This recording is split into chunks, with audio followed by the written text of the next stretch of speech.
Bagaimana keadaan hidup kita sekarang? Masih baik-baik saja? Tenang? Menyenangkan? Didukung penuh oleh keluarga? Atau memiliki sahabat baik, tempat berbincang dan bercandaria? Selalu berhasil menggapai tujuan? Tidak pernah bertemu dengan beban berat yang berarti? Selalu dimudahkan dalam berbagai urusan? Dan memiliki pasangan? Saling mencintai serta selalu bahagia? Setidaknya itu yang dilihat orang-orang tentang kita, bukan apa yang sebenarnya kita rasakan.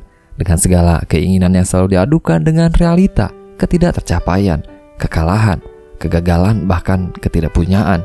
Dalam kondisi itu, kita selalu dilihat dan dinilai dalam keadaan bahagia. Beban hidup memang tidak dapat dilihat oleh kasat mata dan tidak dapat diukur beratnya oleh kalkulasi angka. Namun dapat dirasakan, dia begitu berat, dia begitu melekat, hinggap di atas kedua pundak dan membeku di dalam kepala, membebani tubuh manusia. Walau tidak menambah berat badannya, namun tetap dapat dirasakan dan begitu nyata. Setidaknya membebani laju langkah kaki seseorang yang berjalan dengan pikiran terpuruknya, mengosongkan tatapan mata yang tidak tahu kemana arah melihatnya, atau tanpa sadar menatapi langit-langit sambil tertunduk dalam waktu yang lama, hingga sulit tertidur di waktu malam, di saat keadaan badan sesungguhnya sudah sangat lelah seharian dan sangat ingin beristirahat. Terdapat satu lagi keunikan tentang beban hidup ini, di mana beban berat hidup seseorang akan selalu menyesuaikan dengan kekuatan si pemikul beban. Atau memang kemampuan manusia akan berbanding lurus dengan masalah yang datang kepadanya. Semakin kuat seseorang, maka beban yang akan menghampirinya akan semakin besar. Terdengar seperti nasihat orang tua, atau memang itu rumusan Tuhan. Berat beban yang menimpa hidup seseorang ini dan kemampuan setiap orang untuk memikulnya akan selalu bersifat relatif. Berat ini tidak bersifat harfiah ukurannya. Penanggung beban tidak akan sama tingkat kuatnya. Walau dengan contoh kasus yang sama, kita tidak dapat menghitung jelas bahwa beban hidup mereka berbeda atau sama beratnya. Kisah yang sangat unik disuguhkan oleh Tatsuki Fujimoto dalam diri Denji di serial Chainsaw Man. Bagaimana Denji mengemban beban hidup yang dinilai sangat berat oleh banyak orang, namun terasa sangat biasa dan ringan untuk seorang Denji. Menjadi tulang punggung keluarga yang bahkan sudah tidak ada. Ya, tidak seperti orang lain yang diwarisi harta sepeninggalan orang tuanya. Denji diwariskan hutang yang sangat banyak oleh mendiang sang ayah, sangat terikat dan harus dilunasi. Membayarnya dengan kerja setiap hari, dipekerjakan tepatnya oleh orang-orang dewasa yang tidak melihat pentingnya seorang anak mengenal pendidikan. Mempekerjakan anak di bawah umur adalah tindak kriminal terlemah namun tersadis dalam dunia pekerjaan. Membunuh masa depan seorang manusia dengan menutup haknya memperoleh pengetahuan yang harus ia dapat untuk menjemput masa depan di usia dewasanya. Di usia yang seharusnya ia habiskan untuk bermain dan belajar bekal untuk hidup, dia hanya belajar bagaimana caranya mencicil melunasi beban yang menempanya dan memiliki makanan untuk dicerna seadanya. Dia hanya bernafas dan mencari makan seperti makhluk hidup, bukan hidup selayaknya manusia. Dia hanya tersenyum dalam hayalan, bukan kenyataan yang membuat wajahnya menjadi tersenyum. Makan di pagi hari untuk dapat kuat beraktivitas di siang hari. Makan di siang hari agar bisa bertahan bekerja sampai malam. Dan mencari makan malam agar bisa nyenyak tidur di malam hari sampai terbangun di esok hari untuk terus mengulang rutinitas yang sama. Welcome to Gebetsu Anime Breakdown.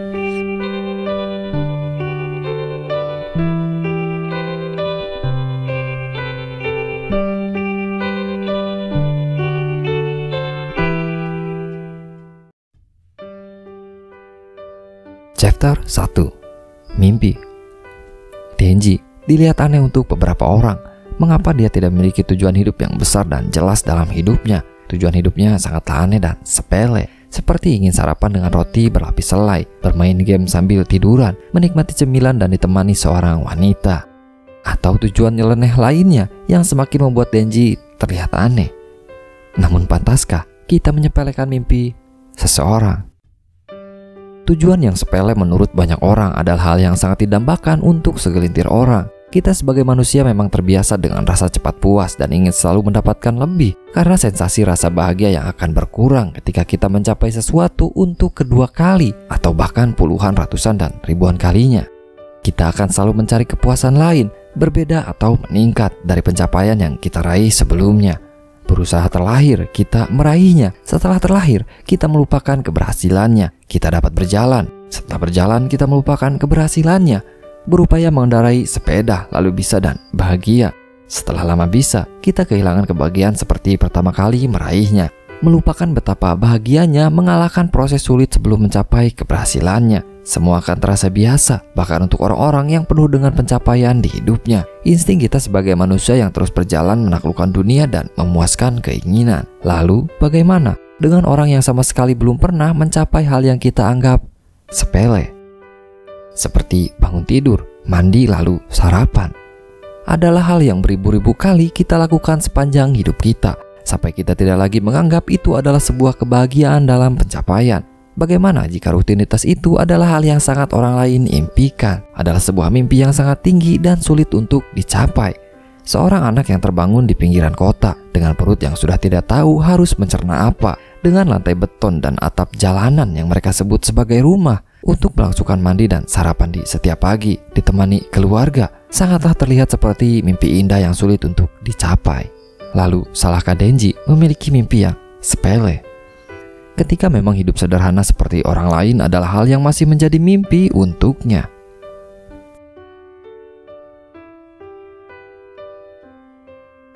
Chapter 2. Perspektif.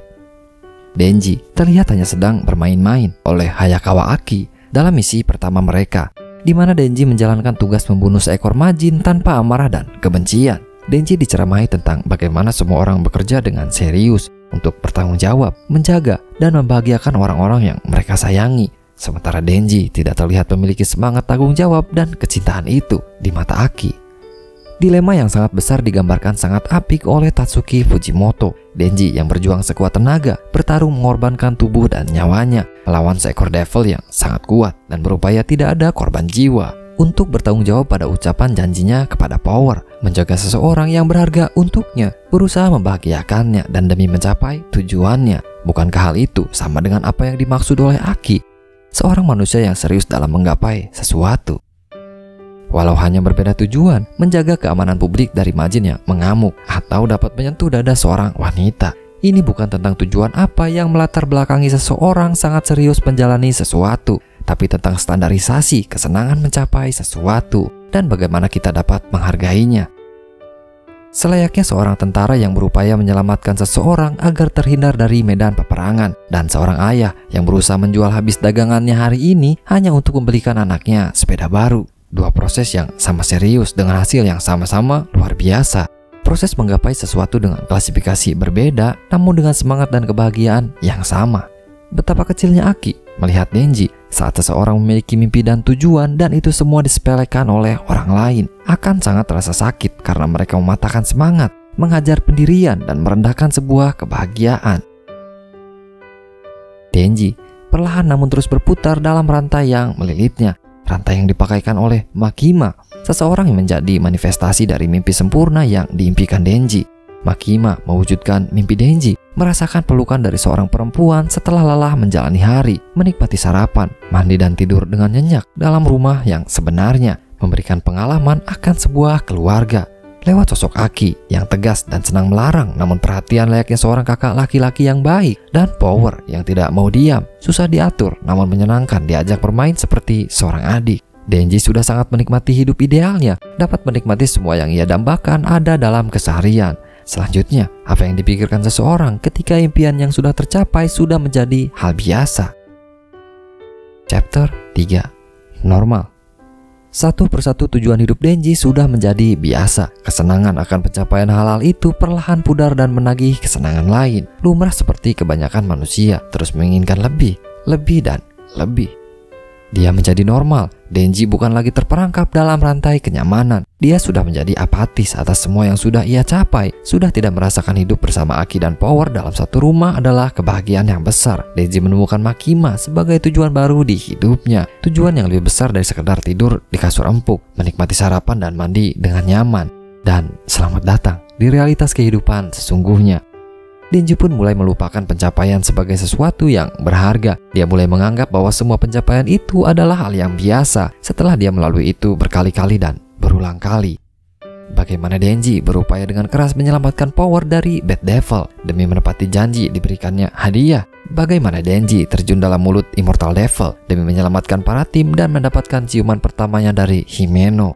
Pencapaian itu sudah terasa tidak lagi istimewa, melupakan keberhasilan yang berharga, dan dibutakan oleh keinginan lain yang meresahkannya. Dia telah hidup layaknya manusia. Chapter 4. Buta. Hidup di bawah kendali seseorang, bekerja mengikuti perintah majikannya, kehilangan kendali akan apa yang sebenarnya harus dilakukan, hanya melaksanakan apa yang Makima inginkan. Denji, peliharaan Makima yang sangat berharga, sementara Makima adalah majikan yang memikat. Bagaimana Denji tidak mempedulikan hal apa yang harus dia lakukan, tidak mempedulikan apa yang menimpa sahabatnya, tidak mempedulikan tujuan ini berdampak baik atau tidak bagi dirinya dan orang lain. Buta akan angan-angan yang seakan dekat di depan mata, di mana ketika Denji melakukan semua yang Makima mau, itu akan membuat Denji semakin dekat dengan mimpi barunya. Sementara dalam sisi lain, Denji tidak mengetahui apa yang Makima rencanakan. Dia hanya berlari, menggigit, dan menggonggong atas perintah Makima. Semua itu dia lakukan hanya untuk menggapai tujuan yang dia inginkan. Denji yang terus menjalani hari dalam iming-iming kesenangan di masa depan yang digambarkan Makima, dan ketergantungan akan hidup yang dia jalani membuatnya kehilangan rasionalitas. Denji, seorang manusia dewasa dengan pengenalan dunia yang masih belia, melakukan apapun demi mencapai tujuannya, menjilat ludah seseorang hanya untuk mendapatkan sekeping uang, dihinakan oleh kerasnya dunia yang ia nilai itu adalah kewajaran. Sungguh menyedihkan. Semoga beratnya beban hidup dan perjalanan menggapai mimpi yang selalu meningkat tidak menjadikan kita seperti anjing layaknya Denji.